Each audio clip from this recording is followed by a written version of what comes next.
Saturn जहां भी बैठा है, आप नोट कीजिए, आपकी कुंडली में शनि जहां भी बैठा है, शनि से 10वें भाव को लीजिए। शनि से 10वें भाव में आपको हमेशा दुख रहेगा, मतलब मानसिक परेशानी रहेगी। अब शनि किसी का, ऐसा समझते हैं, 4th हाउस में ही है, तो वो व्यक्ति के लग्न पर असर डालेगा। और 4th हाउस यानी कि व्यक्ति का मानसिक स्तर, व्यक्ति की माइंड, व्यक्ति का जो मानसिक पीस है, मानसिक शांति है, वो आ गया। वैसे लोगों को मानसिक रूप से बहुत डलनेस फील होती है, इंटरनली हैप्पी नहीं रह पाते, अंदर से उदास रहते हैं, भले ही कितना ही खुशी का मामला हो, अंदर से उदास रहते हैं। वैसे कोई भी व्यक्ति मुझे बताइए आपका सैटर्न कहाँ है, ये 2 मिनट हम सर 8th हाउस में। 8th हाउस, एक एक कर दे, एक एक कर दे, एक एक कर दे। 8th हाउस में सैटर्न है। अगर 8th हाउस में सैटर्न है तो 8th हाउस से 10th हाउस पड़ेगा 5th हाउस, है ना। अब 5th हाउस से सैटर्न 4th पड़ रहा है, ऐसी स्थिति में उस व्यक्ति को 5th हाउस से रिलेटेड चीजों का दुख देगा वो लाइफ में, और ये लाइफ लॉन्ग का सिस्टम है। पीड़ा देता है, दुख मत बोलिए, पीड़ा बोलिए। दुख और पीड़ा में थोड़ा फर्क है। पीड़ा जो है ना, वो व्यक्ति को अंदर से कांटे की तरह चुभती है, वो किसी को बोल नहीं पाता और न चेहरे पर दिखा पाता है। लेकिन जो दुख है ना, वो चेहरे पर दिख सकता है। तो दुख और पीड़ा में फर्क है। शनि आपको पीड़ा देगा, जहां भी बैठा है उससे 10th हाउस को देखिए, वहां पीड़ा देगा वो। और वहां पर जहां पर भी मैं देखने को कह रहा हूं, वहां जो लिविंग थिंग्स आएगी ना, जो जीवन से जुड़ी हुई है, जैसे प्रेम जीवन से जुड़ा हुआ है, 5th हाउस है ना, रिलेशनशिप जीवन से जुड़ा है, चाइल्ड जीवन से जुड़ा है। अब 8th हाउस का सैटर्न है, तो यहां पर वो 8th हाउस का कारक भी है, तो यहां पर तो वो बहुत ज्यादा इफेक्टेड काम करेगा, बहुत ज्यादा। और 10th पे चूंकि वो दृष्टि भी डालता है। लेकिन ये जो सूत्र मैं 10th हाउस का बता रहा हूं, ये 10th हाउस का इसलिए बता रहा हूं ताकि ये सिंपल हो सके। एक्चुअली क्या है कि शनि जिस भी भाव से 4th पड़ेगा, उस भाव से, जहां से वो 4th पड़ रहा है, उस भाव में वो प्रॉब्लम देगा। कोई और बताइए। शनि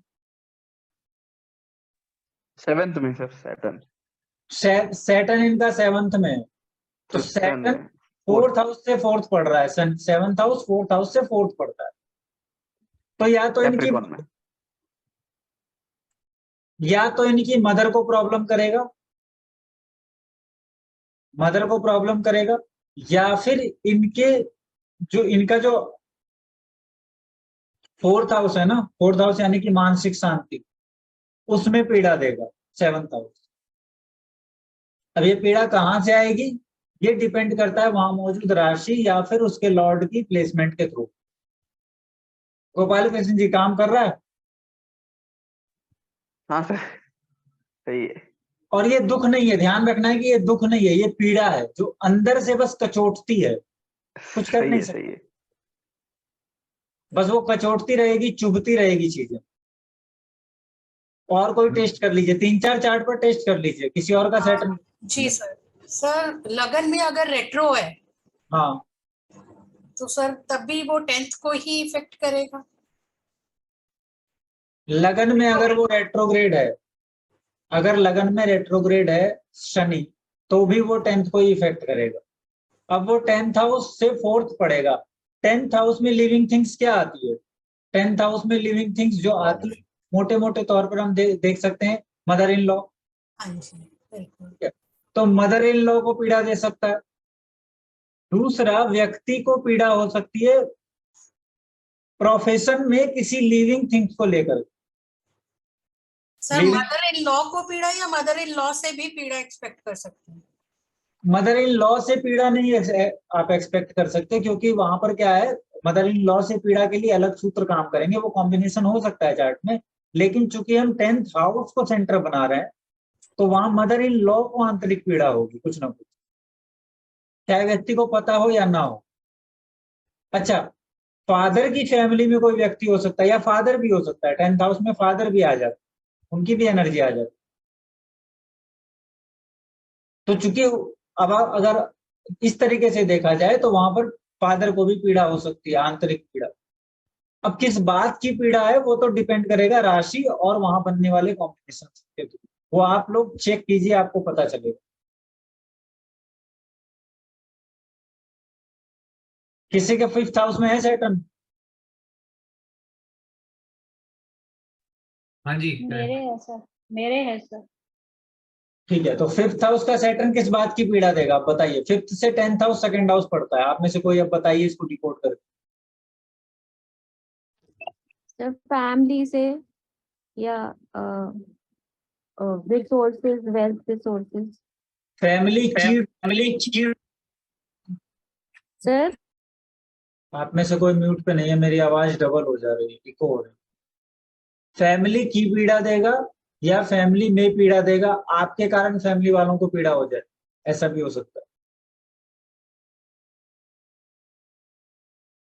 अब 5th हाउस में सैटर्न होता है ना, तो वैसे व्यक्ति थोड़े से हार्श होते हैं।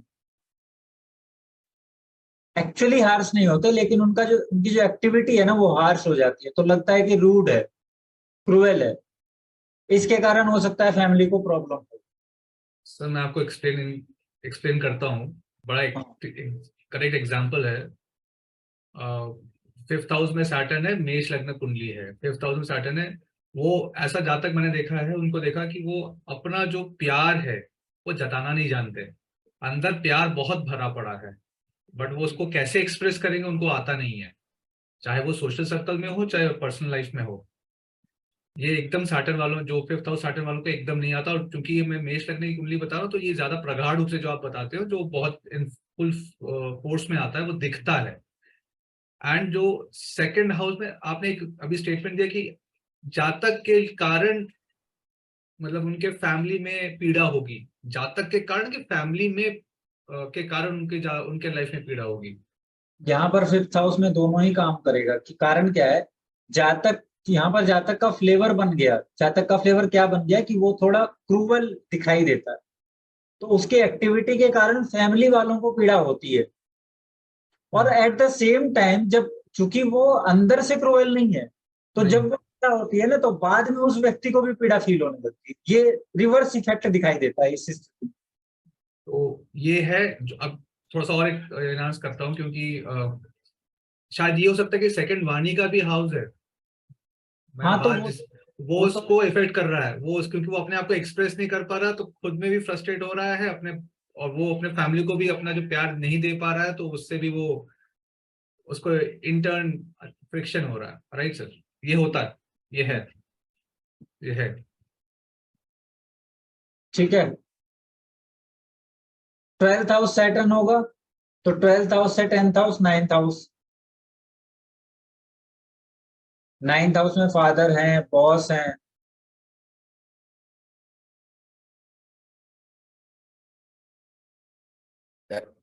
सैटर्न से 10वां घर में कोई जीव का होना जरूरी है ना। नहीं, जीव का होना जरूरी इसलिए बोल रहा हूँ क्योंकि पीड़ा तो जीव भोगता है ना। हाँ एग्जैक्टली। तो हाँ, अगर 11th हाउस का सैटर्न है तो हाँ, 8th हाउस में वो क्या इम्पैक्ट आएगा। हाँ, वैसी स्थिति में व्यक्ति को पीड़ा हो सकती है इन लॉस से।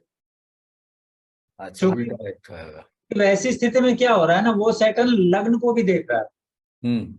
तो लग्न से कनेक्टेड होने के कारण उस व्यक्ति को पीड़ा हो सकती है। हाँ, खुद को एक पीड़ा हो सकती है। हाँ, खुद को पीड़ा हो सकती है इन लॉज से। हाँ। अच्छा, 4th हाउस का जब हम एग्जाम्पल ले रहे थे तो मैंने बताया कि व्यक्ति को मानसिक पीड़ा रहती है बिना मतलब, क्योंकि वहां से भी लग्न से कनेक्ट हो रहा है, दृष्टि से। हाँ। तो जैसे ही सैटर्न किसी भी भाव में बैठा है और 10th में इफेक्ट डाल रहा है, और अगर उसकी किसी भी दृष्टि से वो लग्न से कनेक्टेड हो रहा है, तो उस व्यक्ति पर उसका इफेक्ट आने लगता है। अच्छा, सैटर्न का जो इफेक्ट है, जब सपोज 4th हाउस इम्पैक्ट में मेरे केस में है, मैं 4th हाउस में सैटर्न है, तो जनरली अनसेटिस्फाइड रखता है। मेरा अपना जो एक्सपीरियंस है, हाँ, लगता है कि अनसेटिस्फैक्ट्री है। मैं जो भी अचीवमेंट हो, बट अपने को खुद को अनसेटिस्फाइड लगता है। उसी की तो पीड़ा है ना। पीड़ा हाँ क्या है? इसीलिए, हाँ उसी की पीड़ा है, करेक्ट, उसी की पीड़ा है वो। सही है।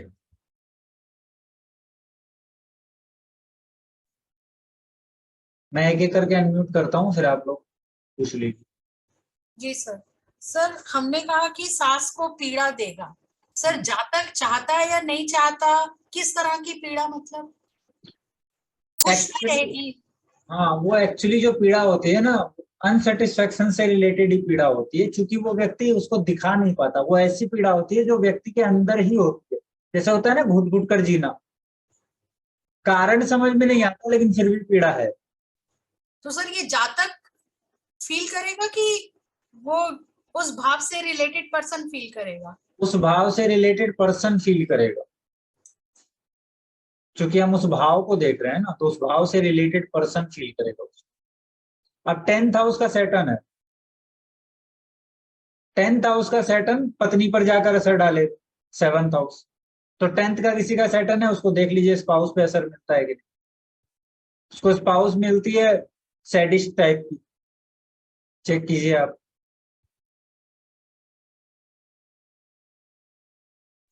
या फिर वो इस बात से अनसेटिस्फाई होगी कि चूंकि 10th हाउस का सैटर्न है, तो कई बार व्यक्ति को वर्कहोलिक बना देगा, काम पर ध्यान दे रहा है। तो सर ये तो ना चाहते हुए भी जातक को एक तरह का वो कर्स हो गया कि वो नहीं चाहता है कष्ट देना, फिर भी उसकी वजह से कोई कष्ट में है। हाँ, ये कर्स है। वो एकदम आप सही कह रहे हैं कि बिना चाहते हुए भी ये चीजें आ रही है। तो वो चाहता नहीं है लेकिन फिर भी वो आ रही है, फर्क नहीं पड़ता, क्योंकि ये रूल है ना। मैंने आपको क्लियर कहा कि सैटर्न कहीं भी बैठेगा, उससे 10th हाउस में जाइए, वहां पर से कनेक्टेड अगर आप चीजें देखेंगे तो वहां पर पीड़ा मिलेगी आपको।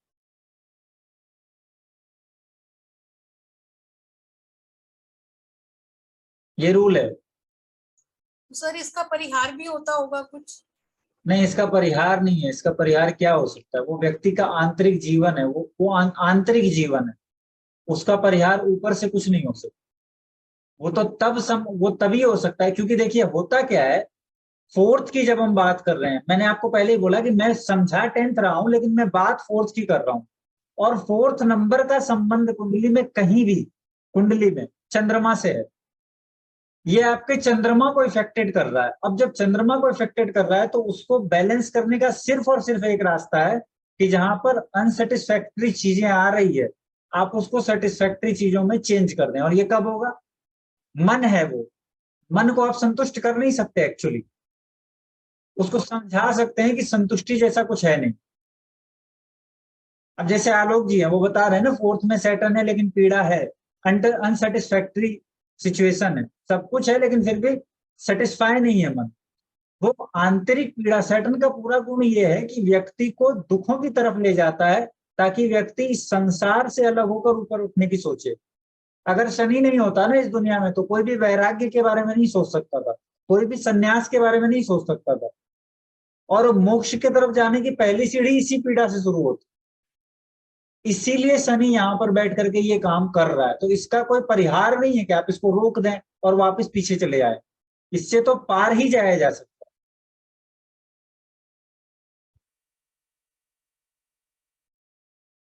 अनम्यूट कर लीजिए मंजू मैम। जी सर, अगर 3rd हाउस में सैटर्न है तो 12th हाउस में हम कौन से कैसे जीव का मतलब कैसे देखेंगे कि कौन से जीव को पीड़ा मिलेगी? आप बताइए। जैसे अब 3rd हाउस में है तो 12th हाउस में 10th दृष्टि आ गई ना उसकी। नहीं 10th तो हाउस तो आप मुझे बताइए ना, अभी तक मैंने आपको क्लियर किया ना। अब आप बताइए 12th हाउस में क्या आ रहा है? मतलब क्या कि अनएक्सपेक्टेड ही है जो कुछ भी है वहां पर, तो 12th में तो, मतलब अनएक्सपेक्टेड ही जो है, जैसे अब जेल, हॉस्पिटल, इस टाइप नहीं, का। वहां पर रिश्ता क्या आ रहा है? लिविंग थिंग्स वहां क्या आ रही है 12th हाउस? लिविंग थिंग्स क्या है?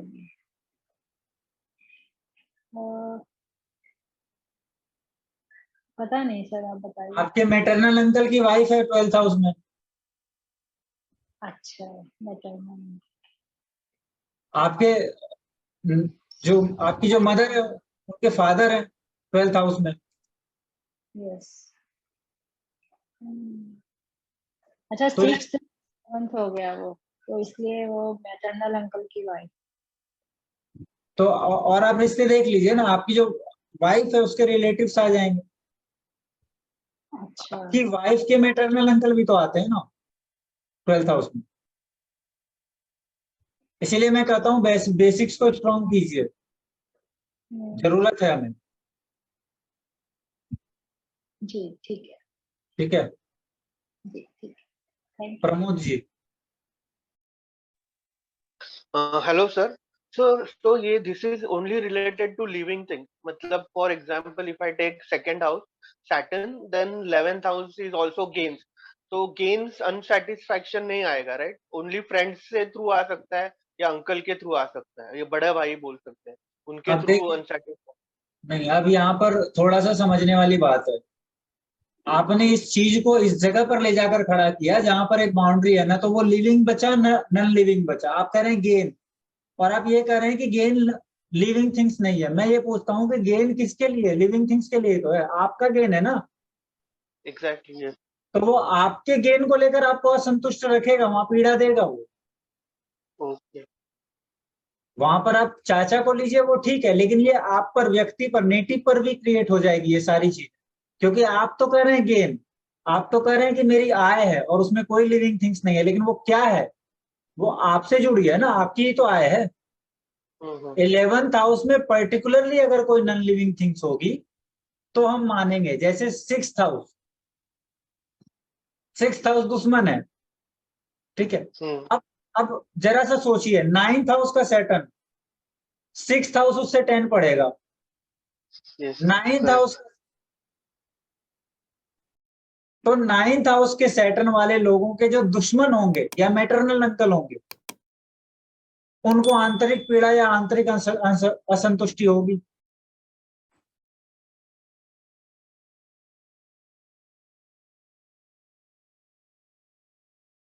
ठीक है। सेकेंड हाउस सैटर्न वालों को आप देख लीजिए, पैसों को लेकर के उनका हाथ तंग होना या फिर पैसे होने पर भी तंगी फील करना हो सकता है। ये तो नॉर्मली सेकेंड हाउस को सैटर्न देखता है तो भी हो जाता है।